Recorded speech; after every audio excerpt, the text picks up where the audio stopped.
Good evening. आज का हमारा टॉपिक है पोटेंशियोमीटर। पोटेंशियोमीटर एक ऐसी डिवाइस है जिसकी हेल्प से हम किसी भी सेल का ईएमएफ फाइंड आउट कर सकते हैं।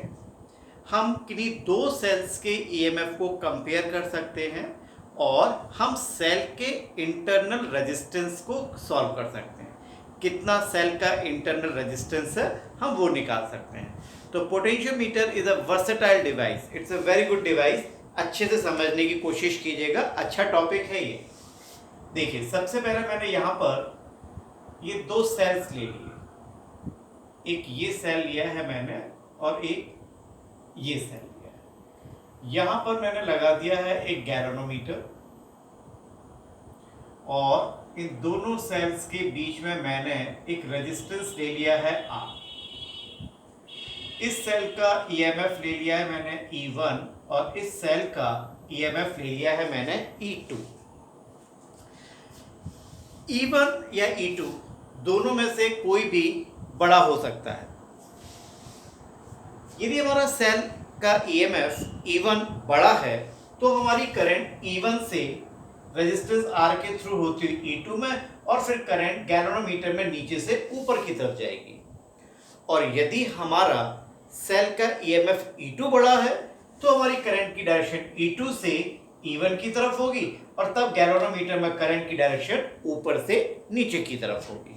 ठीक है, फॉर द टाइम बीइंग हम ऐसा करते हैं, E1 को बड़ा ले लेते हैं, उससे कोई फर्क नहीं पड़ेगा। वैसे late E1 is greater than E2। ठीक है, जरा देखिए ध्यान से कि दोनों सेल्स के पॉजिटिव टर्मिनल एक साथ कनेक्टेड हैं, दोनों सेल के नेगेटिव टर्मिनल एक साथ कनेक्टेड हैं। तो हमारे पास इस सर्किट में जो नेट ईएमएफ हुआ वो हो गया E1 माइनस E2। हमने मान लिया कि हमारे सर्किट में करंट फ्लो हो रही है I।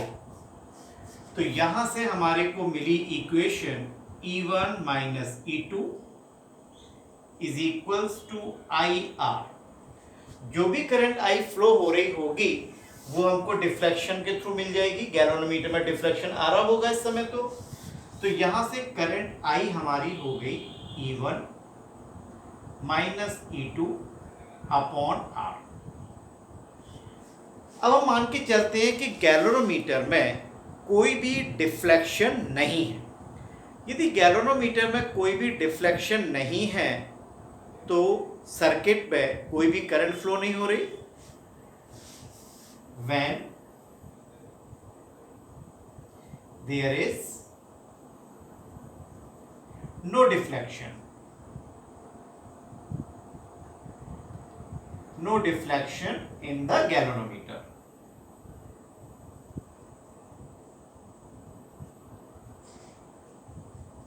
गैल्वेनोमीटर में कोई भी डिफ्लेक्शन नहीं हो रहा। इसका मतलब हो गया कि हमारी I हो गई 0। यदि हमारी I 0 है, R 0 तो हो नहीं सकता सर्किट का रेजिस्टेंस। इसका मतलब E1 minus E2 is equals to 0। और यदि E1 माइनस E2 0 है तो ये शो करता है कि E1 हमारे E2 के बराबर है। तो यहां से ये चीज क्लियर हो गई कि जिस समय इन दोनों सेल्स का ईएमएफ इक्वल होगा उस समय सर्किट में कोई भी करंट फ्लो नहीं होगी। इस कॉन्सेप्ट को ध्यान से रखिएगा। When the EMF or potential of these two cells are equal, then no current will flow through the galvanometer। इसी कॉन्सेप्ट को अब हम आगे बढ़ाएंगे। पोटेंशियोमीटर में हमारे पास एक 10 मीटर लंबा एक वायर होता है और पोटेंशियोमीटर का जो प्रिंसिपल है वो क्या कहता है?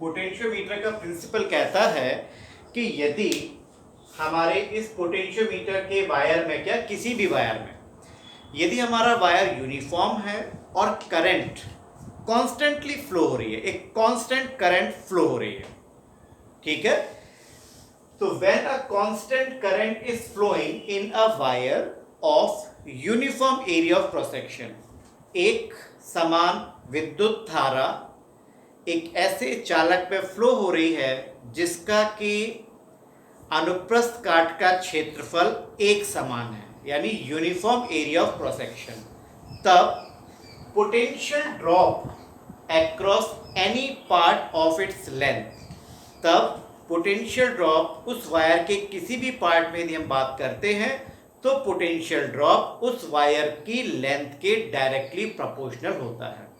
ध्यान से सुनिएगा फिर से, प्रिंसिपल इसका आता है लिखने के लिए एग्जाम में, 5 मार्क्स का क्वेश्चन है सीबीएसई और यूपी बोर्ड के लिए। When a constant current is flowing in a wire of uniform area of cross section, then potential drop across any part of its length is directly proportional to its length। यानी देखिएगा, क्या हमारा, हम जानते हैं कि जो रेजिस्टेंस हमारा किसी भी वायर का होता है उसका फॉर्मूला होता है R is equal to rho L upon E। Ohm's के लॉ से V is equal to IR, V is equal to I, R की जगह हमने लिखा रो L अपॉन ए। यहीं से प्रिंसिपल आ रहा है, ध्यान से देखिएगा।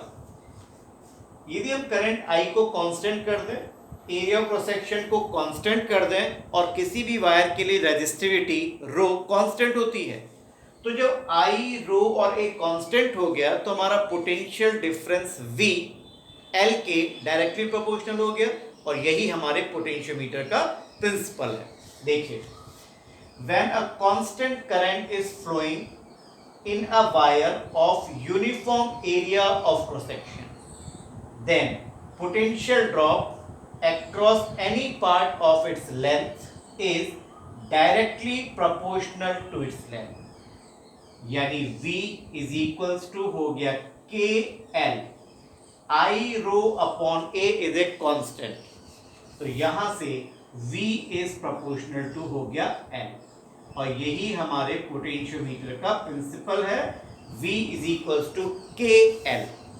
ठीक है, अब देखिएगा यार, ये AB हमारा एक पोटेंशियोमीटर का वायर है, ठीक है। यदि मैंने A और B के बीच में फॉर द टाइमिंग सोच लीजिए, मान के चलते हैं 4 वोल्ट की एक बैटरी लगा दी, यहां पर हमने 4 वोल्ट की एक बैटरी लगा दी, दिस इज 4 वोल्ट, ठीक है। तो A से लेकर B के बीच में इस वायर के अक्रॉस अब हमारा 4 वोल्ट का पोटेंशियल ड्रॉप हो रहा होगा, ठीक। यदि मैंने कोई वोल्ट मीटर ले लिया, वोल्ट मीटर का पॉजिटिव टर्मिनल मैंने A एंड से कनेक्ट कर दिया और नेगेटिव टर्मिनल मेरे अपने हाथ में है, मान लीजिए मैंने इस जगह पर कनेक्ट किया, तो A से लेकर ये जो पॉइंट दिया हुआ है इसके बीच में जितना भी पोटेंशियल होगा उतना पोटेंशियल हमको वोल्ट मीटर में मिलेगा, ठीक है। यदि मैं इस पॉइंट को हटा के आगे ज्वाइन करता हूं, यहां पे लगाया, तो ये मेरा 1 मीटर लंबा वायर हो गया। अभी मैंने आपको बोला था कि मैंने पोटेंशियोमीटर में कितना लंबा वायर लिया है, 4 मीटर, और कितना पोटेंशियल की बैटरी लगाई है हमने, 4 वोल्ट की। तो इसका मतलब हर 1 मीटर के अक्रॉस हमको 1 वोल्ट का पोटेंशियल ड्रॉप मिल रहा है। तो एक एंड A पर है, दूसरा एंड 1 मीटर के बाद है, तो इस 1 मीटर के वायर में हमारा पोटेंशियल होगा 1 वोल्ट। तो वोल्ट मीटर कितनी रीडिंग देगा, 1 वोल्ट। आपने ध्यान दिया, जैसे जैसे वायर की लेंथ बढ़ रही है हमारा पोटेंशियल भी बढ़ रहा है। कब, जब इस सेल के थ्रू इस वायर में कांस्टेंट करंट फ्लो हो रही थी। जब हमारी करंट कांस्टेंट है, इस वायर का area of cross section constant है और रेजिस्टिविटी कांस्टेंट होती ही है, तो क्या हमको यहाँ पर इस वायर के अक्रॉस पोटेंशियल उसकी लेंथ के डायरेक्टली प्रोपोर्शनल मिल रहा है। तो यही हमारा प्रिंसिपल था पोटेंशियोमीटर का। अब इसकी 3 एप्लीकेशन है। सबसे पहले हम फर्स्ट एप्लीकेशन की बात करेंगे कि how we can find out the EMF of a cell. सबसे पहले हमारी एप्लीकेशन है to find the EMF of the cell. देखिए मैंने यहाँ पर थोड़ा सा चेंज किया है सर्किट डायग्राम में। ए से लेकर बी तक हमारा वायर की लेंथ थी 4 मीटर। अब मैंने यहाँ पर ए बी वायर को 4 मीटर यहाँ पे इस तरीके से दिखा दिया एक स्ट्रेट वायर के फॉर्म में। ये 4 वोल्ट की बैटरी मैंने लगा रखी थी, ये बैटरी मैंने यहाँ पे दिखा दी है। इसको बैटरी बोल देते हैं, मेन बैटरी है ये, मेन बैटरी। और इस मेन बैटरी का जो ईएमएफ है वो हमारी जिस बैटरी का हमको ईएमएफ निकालना है उससे ज़्यादा हमेशा होना चाहिए, ये हमारी कंडीशन है। ठीक है, अब हमको जिस सेल का, इसको वैसे हम ड्राइवर बैटरी बोलते हैं, ड्राइवर सेल, और इसको हम बोलते हैं स्टैंडर्ड सेल, जिसका हमको निकालना है ईएमएफ। ये जो टर्मिनल है, क्योंकि बैटरी का मेन बैटरी का टर्मिनल ये पॉजिटिव था और ये नेगेटिव है, तो इस टर्मिनल ए को हम पॉजिटिव और इस टर्मिनल बी को हम नेगेटिव एज्यूम करके चलेंगे। ठीक है, स्टैंडर्ड बैटरी जिसका कि ईएमएफ हमको निकालना था, उसका पॉजिटिव टर्मिनल हमने कनेक्ट कर दिया ए एंड से। दूसरे एंड से हमने गैल्वेनोमीटर को अटैच किया और गैल्वेनोमीटर का दूसरा एंड हमारे जॉकी के हाथ में, जॉकी से कनेक्टेड है।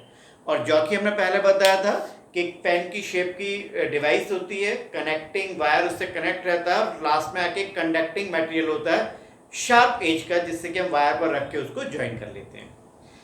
तो ये एंड अभी हमारे हाथ में ओपन है। ठीक है, सबसे पहले हमने इस एंड को ए पॉइंट के पास रखा। अब बहुत ध्यान से समझने की जरूरत है आपको। सबसे पहले आपने इस जॉकी को ए एंड के पास रखा। ठीक है, ये हमारी मेन बैटरी थी। फॉर द टाइम बीइंग आप इसको ऐसे समझ सकते हैं कि ये वही 4 वोल्ट की बैटरी थी, 4 मीटर लंबा वायर है। हर एक मीटर पर आपका कितना पोटेंशियल होना है, 1 वोल्ट। और ये जो बैटरी है, एज्यूम करके चलिए कि इसका पोटेंशियल, इसका ईएमएफ आपका है 1.5 वोल्ट। हाँ, मालूम नहीं है, वही हमें निकालना है। 1.5 वोल्ट मान लेते हैं। ये कितना था, 4, और ये 1.5। इस 4 वोल्ट की वजह से ए और बी के बीच में पूरे में 4 वोल्ट का ड्रॉप हुआ। हर एक मीटर पर 1-1 वोल्ट का ड्रॉप हुआ।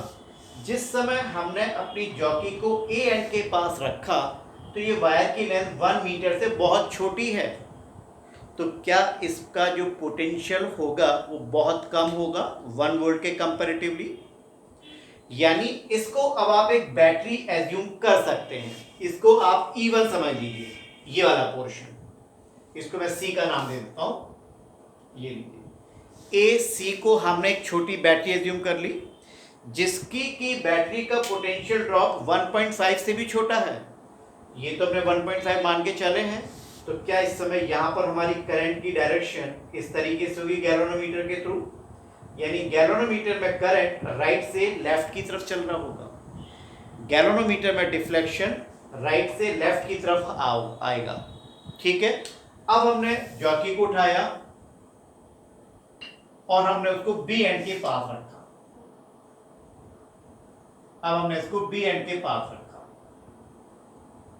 क्या हमारा वायर एसी की वायर की लेंथ 3 मीटर से भी बड़ी हो गई? 3 मीटर से बड़ी का मतलब हो गया कि ए सी के अक्रॉस हमारा पोटेंशियल 3 वोल्ट से भी बड़ा हो गया, जबकि ई का वोल्टेज कितना था, 1.5।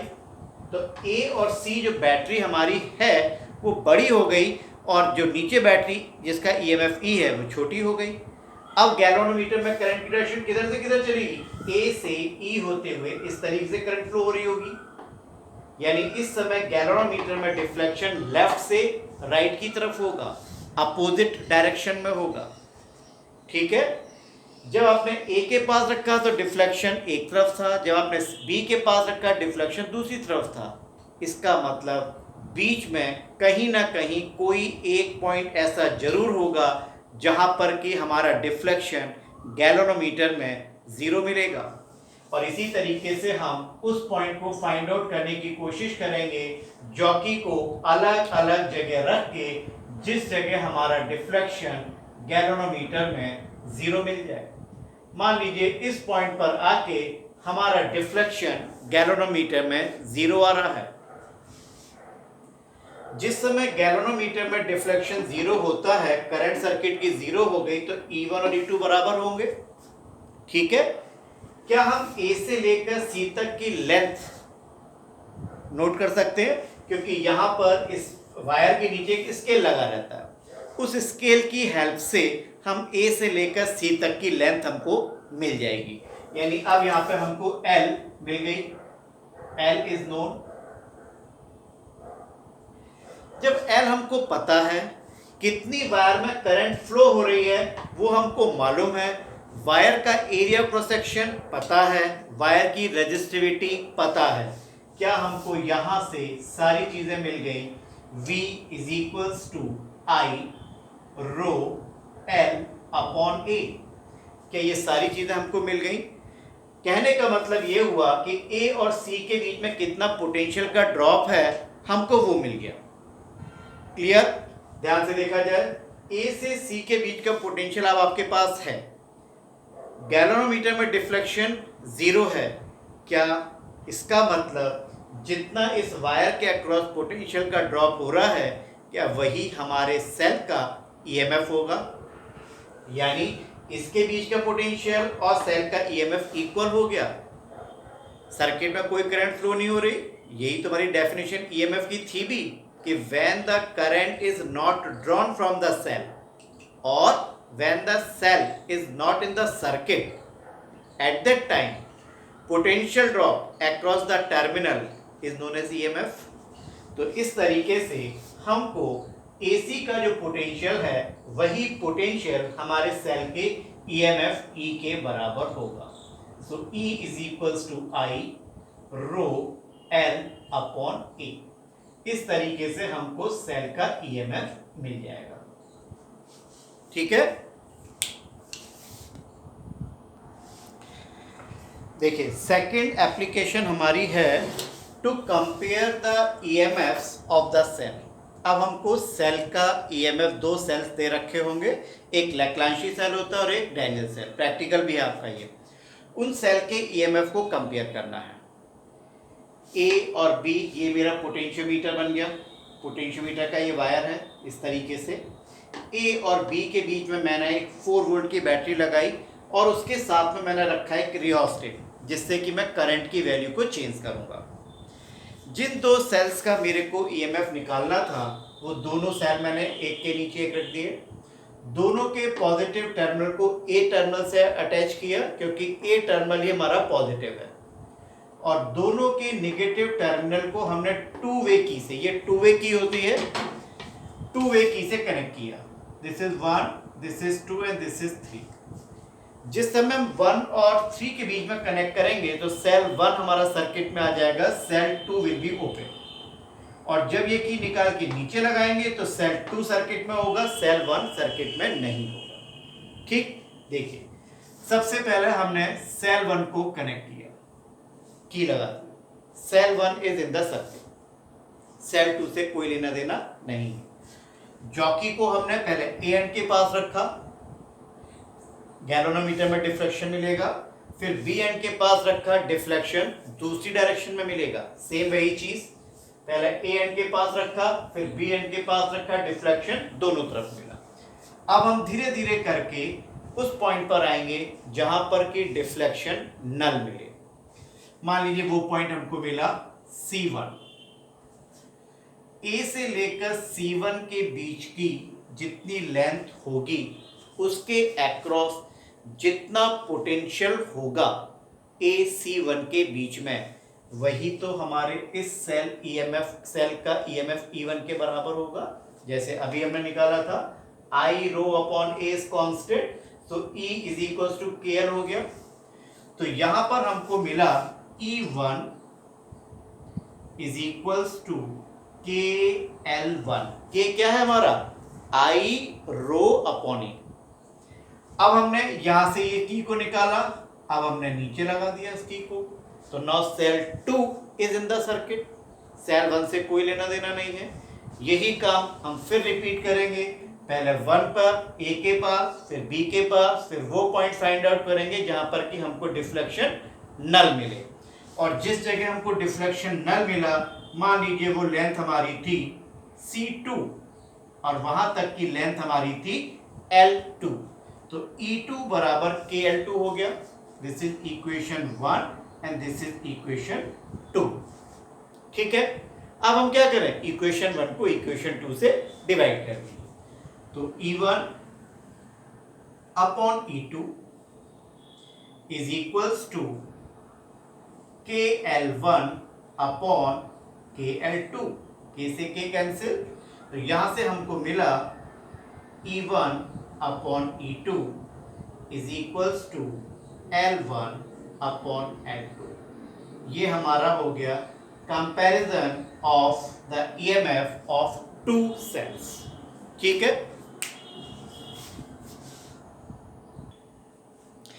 तीसरी एप्लीकेशन हमारी है to find the internal resistance of the cell. अब ये हमारा वो सेल है जिसका कि हमको निकालना है internal resistance. Let the EMF E ले लिया हमने।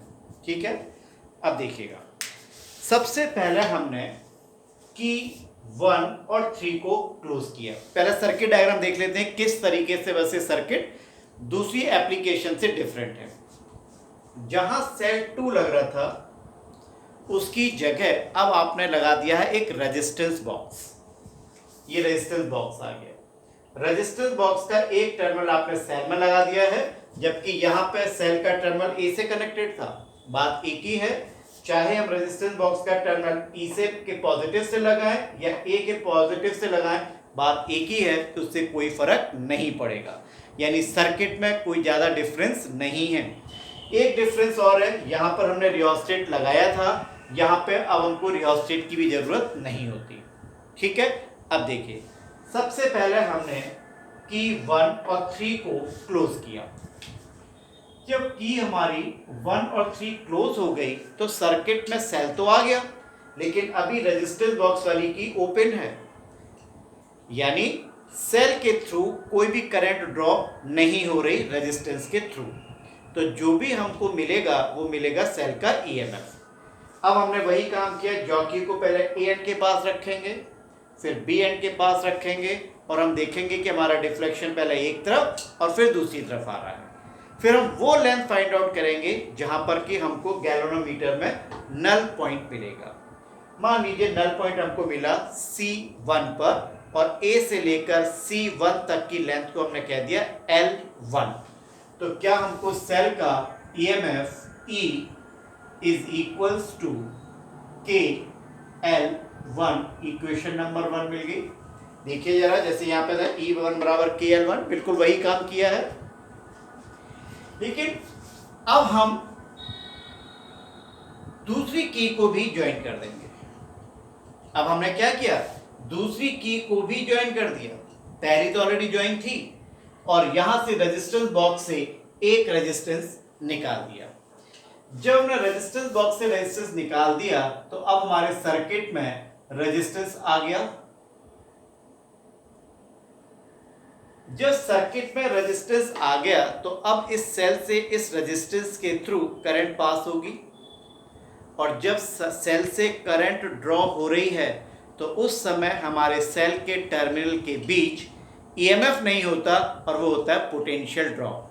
तो अब हमको क्या मिलेगा, E नहीं मिलेगा, अब हमको मिलेगा V। फिर हमने वही पहले A एंड के पास, फिर B एंड के पास, और then we will find the null point, और नल पॉइंट हमको मिला V, L2 लेंथ पर मिला, तो हमने उसको बोल दिया V is equals to KL2, equation number 2।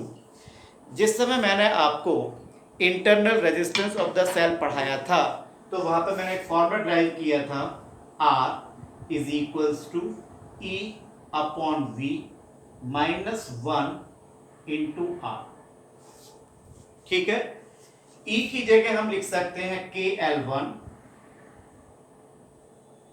और V की जगह हम लिख सकते हैं KL2 minus 1 into R। K से K कैंसिल, और इंटरनल रेजिस्टेंस सेल का हो गया L1 upon L2 minus 1 into R। ये वो R है जो आपने एक्सटर्नल रेजिस्टेंस बॉक्स से निकाला है। और इस तरीके से हमारी पोटेंशियोमीटर की ये तीसरी एप्लीकेशन थी। It's a very important topic, बहुत अच्छे से पढ़िएगा, बहुत ध्यान से पढ़िएगा। ठीक है, ओके, थैंक यू।